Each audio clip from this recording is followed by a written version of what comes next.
हिंदी के शब्द शक्ति के बारे में हम लोग पढ़ेंगे कि शब्द शक्ति होती क्या है।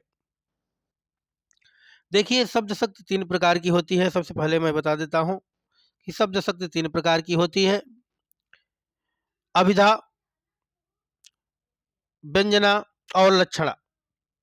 आइए देखते हैं, पहले क्वेश्चन से चालू करते हैं, इसका प्रैक्टिस करते हैं। प्रैक्टिस नंबर 1 क्वेश्चन का, कि शब्द का अर्थबोध कराने वाली शक्ति है। शब्द का अर्थबोध कौन कराती है? वह है शब्द शक्ति। अगला क्वेश्चन, निम्नलिखित में से किसे वृत्ति या व्यापार कहते हैं? वृत्ति या व्यापार शब्द शक्ति को ही कहा जाता है। किसको कहा जाता है भैया? शब्द शक्ति को। अगला क्वेश्चन है,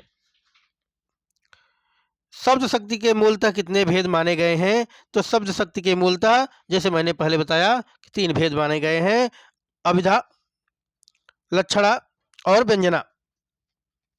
अगला, निम्नलिखित में से कौन शब्द शक्ति के भेद नहीं है? तो ध्यान रखिए, अभिधा, लक्षणा और व्यंजना ये तीनों उसके शब्द शक्ति के भेद हैं, रस उसका भेद नहीं है। कौन नहीं है? रस इसका भेद नहीं है। अगला क्वेश्चन है, साक्षात सांकेतिक कहते हैं अभिधा को, लक्षणा को, व्यंजना को। तो साक्षात संकेतिक जो है वो अभिधा है, क्योंकि सीधा सीधा बात को घुमा फिरा करके नहीं, सीधी सीधी बात को जिसमें कहा जाए वो अभिधा है। छठा क्वेश्चन है, किसे शब्द की प्रथमा शक्ति कहा जाता है? प्रथमा शक्ति अभिधा को, लक्षणा को, व्यंजना को, अलंकार को। तो ए नंबर सही हो जाएगा, अभिधा को। बैल खड़ा है, इस वाक्य में प्रयुक्त शब्द बैल में कौन सी शब्द शक्ति पाई जाती है? तो बैल खड़ा है, बैल सीधा सीधा बात हो रही है, बैल खड़ा है, तो अभिधा। इसमें कौन सी? अभिधा। अगला क्वेश्चन है, ध्यान रखिएगा कि लक्षणा की शर्तों की संख्या कितनी है?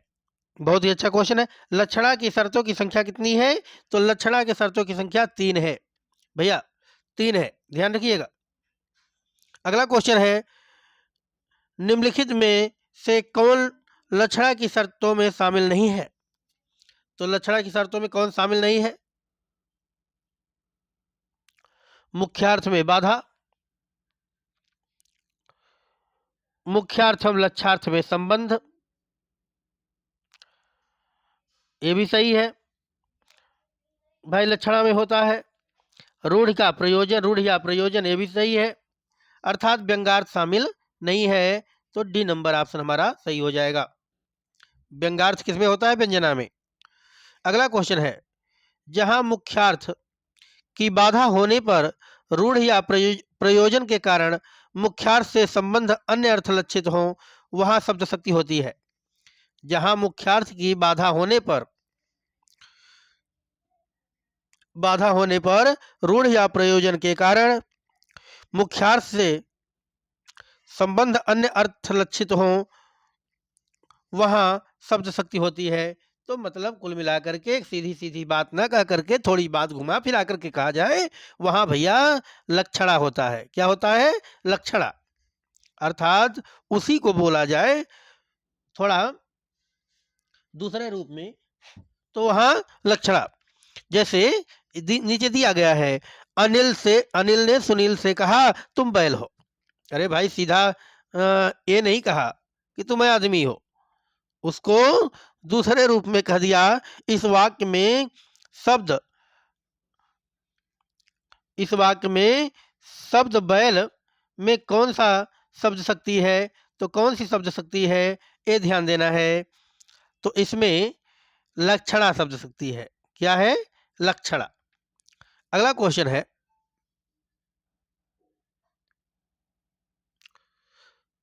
मुहावरों और लोकोक्तियों में जिस शब्द शक्ति के जरिए अर्थ ग्रहण किया जाता है वह क्या है?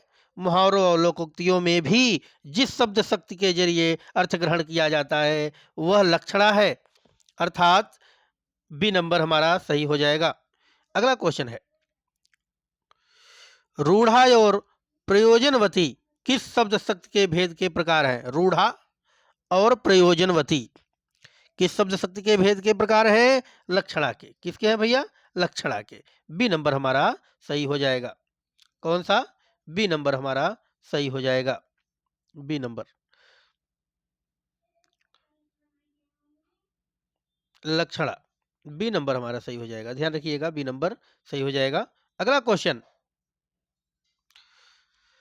अभिधा और लक्षणा के असमर्थ हो जाने पर जिस, भाई अभिधा और लक्षणा दोनों के असमर्थ हो जाने पर जिस शब्द शक्ति के माध्यम से शब्द का अर्थ लिया जाता है वो क्या है? तो अभिधा, लक्षणा और व्यंजना तीन ही होते हैं। जब दोनों असमर्थ हो जाएं तो सहारा किसका लिया जाता है? व्यंजना का। किसका? व्यंजना का।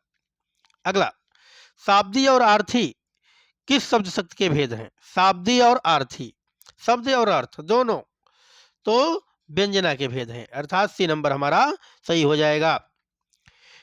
15 का सी। अगला 16वां, लक्षणा शक्ति लिए कौन से कथन आवश्यक है? लक्षणा शक्ति के लिए कौन से कथन आवश्यक है?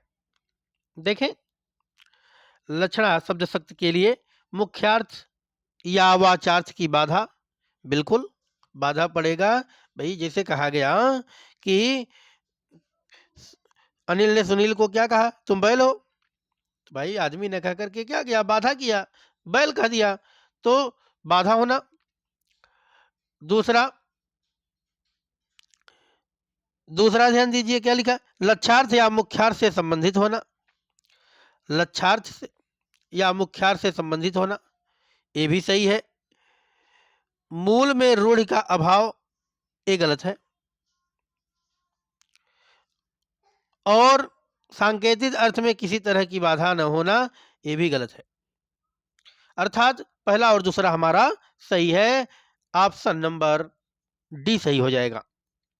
अगला क्वेश्चन, शब्द में जहां मूल अर्थ नहीं बल्कि उसका व्यंग्यार्थ अभिप्रेरित होता है वहां कौन शब्द शक्ति है? भैया व्यंग्यार्थ किस में होगा? व्यंग्यार्थ व्यंजना में होगा। तो ध्यान रखिएगा, सी नंबर हमारा सही हो जाएगा।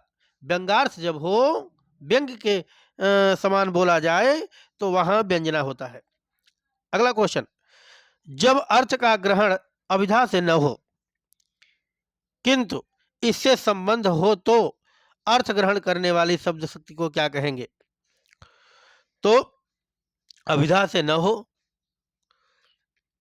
किंतु इससे संबंध हो तो अर्थ ग्रहण करने वाली शब्द शक्ति जो है वो क्या कहलाती है?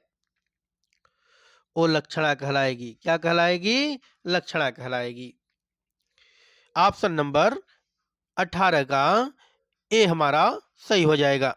अगला क्वेश्चन है, चलती चाकी देख के दिया कबीरा रोए, दो पाटन के बीच में साबुत बचान कोय। तो इसमें देखें, चलती चाकी देख के दिया कबीरा रोए और दो पाटन के बीच में साबुत बचान कोय। तो कौन सी शब्द शक्ति है इसमें?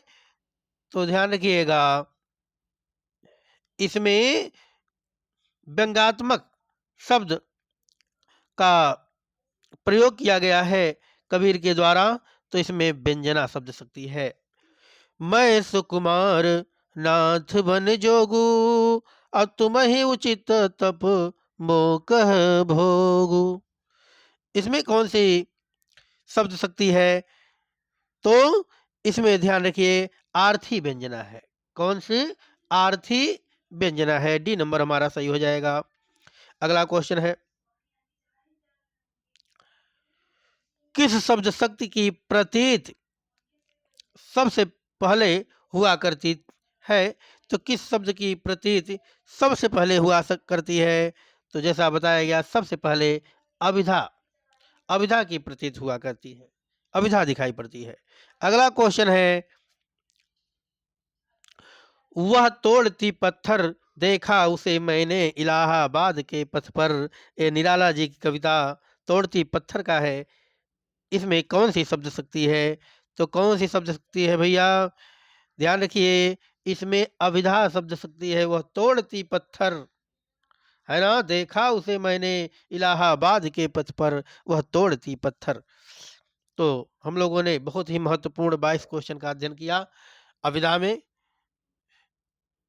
निश्चित ही यह आपकी परीक्षाओं में सहारा बनेगा।